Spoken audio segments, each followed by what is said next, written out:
A soldier on active duty in Afghanistan doesn't know the enemy's planted a bomb on the road ahead. The explosion causes horrible injuries, and he dies a few hours later in a mobile Army hospital. And because of a technicality, his surviving spouse does not get a special Virginia tax benefit. Investigative reporter Chris Horne is looking into the family's dilemma and the effort to get the law changed. 3 years ago this month, Christy Billings had already received an early morning phone call. Her husband, Sergeant Robert Billings, had driven over an IED in Afghanistan. The next communication that I received was a knock on the door, and the officers were letting me know that he had passed.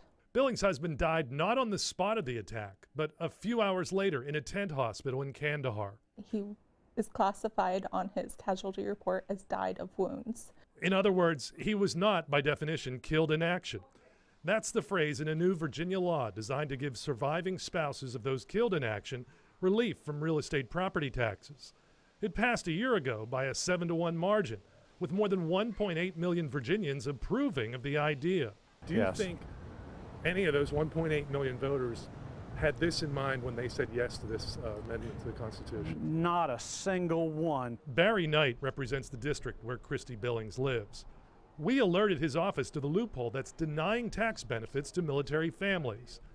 Knight wants to change the language so that the letter of the law would better align with the spirit of the law when it comes to helping military families. I am going to work on this issue because anyone that goes over and gives the ultimate sacrifice, all we need to do is give his widow tax relief. Chris Horne, 10 on your side. Now, other states have similar laws where this family would qualify for the survivor benefit because they aren't as restrictive as Virginia. Investigative reporter Chris Horne looks into how the Virginia law could be changed in his special report tonight at 6.